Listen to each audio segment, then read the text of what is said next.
Was the 2020 default inevitable regardless of who was the governor? I would say that's not default. It's a temporary standstill. Should have happened. If that did not happen, we would be in a much worse situation now. Okay. Is the 5% target band for inflation always non-negotiable, even for growth? No, the 5% inflation target is something we consolidated with agreement with the Minister of Finance. That's in the law say we have to agree, Minister of Finance. It's a consultative process.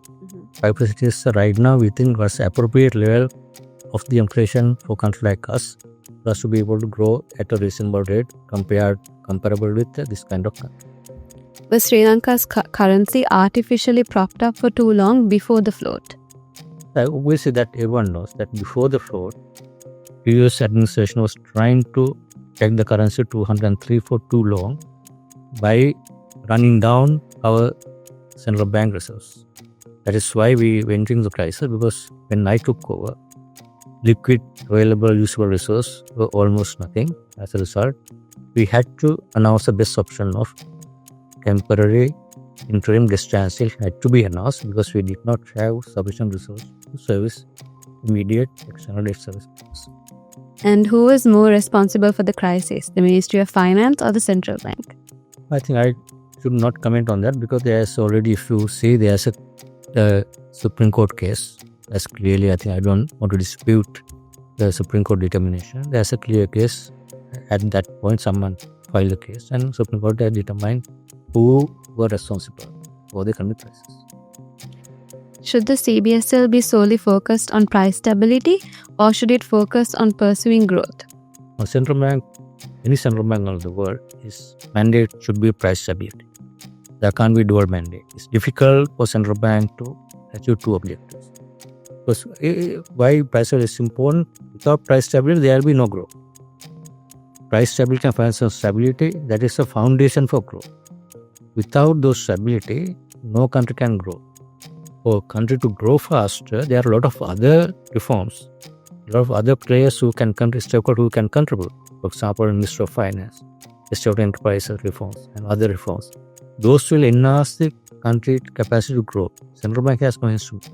We can ensure the stability. That's our mandate. That is important for growth. Without that, that's we have seen in the past. No stability means if there's a large high inflation, large currency depreciation, no resource, no country can grow.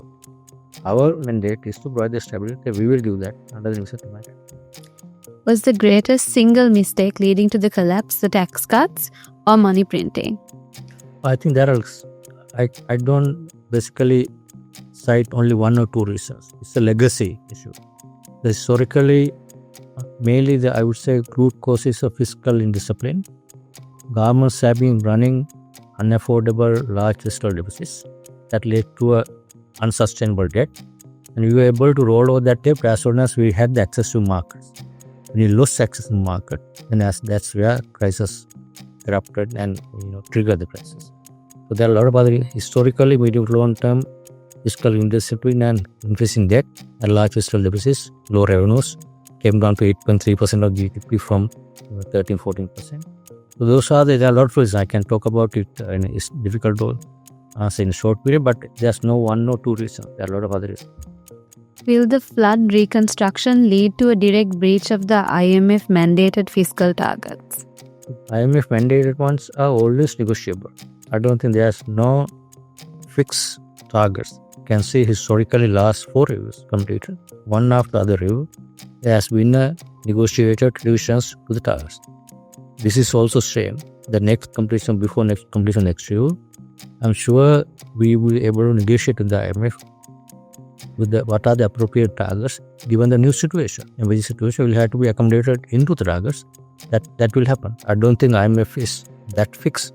But they all will have to be able to negotiate a good solution, good program that accommodate the emerging needs of the country. And to cover the flood cost, should the government implement spending cuts or new taxes?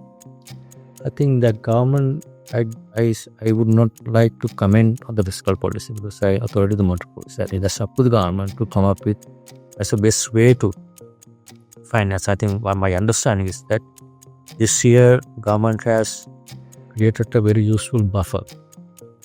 They have built the buffer, like I think almost close to 1 trillion rupees in the surplus accounts. That money, I think, why you create buffers is to use in an emergency. I don't see it. That's why if you listen to the statement made by the Minister of Finance in the Parliament, that there will be no increase in debt. It means there's no increase in additional debt as a result of it. They should be able to use the buffers that they built up so far in the last 2-3 years. That buffer or savings can be used to finance this rupee part is there. Obviously, there has to be some external finance should also come to support the rupee finance. Do you believe your actions have restored the average citizen's faith in the central bank? I don't think I should answer that question. You have to answer on the average citizen. And finally, do you think that you are the solution or just a temporary fix? But I think if the administration appoints the right suitable person to hold any position, it's a position matters, and appointing the right person to the right position is most important to me. If you appoint a person, however genuine, however knowledgeable, however less corruption, doesn't matter as long as this person has a suitability and capacity and capability and competence to deliver the job. Other ones are also important. Correct? Less, not any integrity, conflict of interest without anything. Everyone should have that for any position. But even that is not sufficient. You need to have a right person who has sufficient skills, sufficient technical competence to deliver job that this person is clear. I think that's what is important for any position, not only for central bank. Boards, governor, and even below the position, that's important.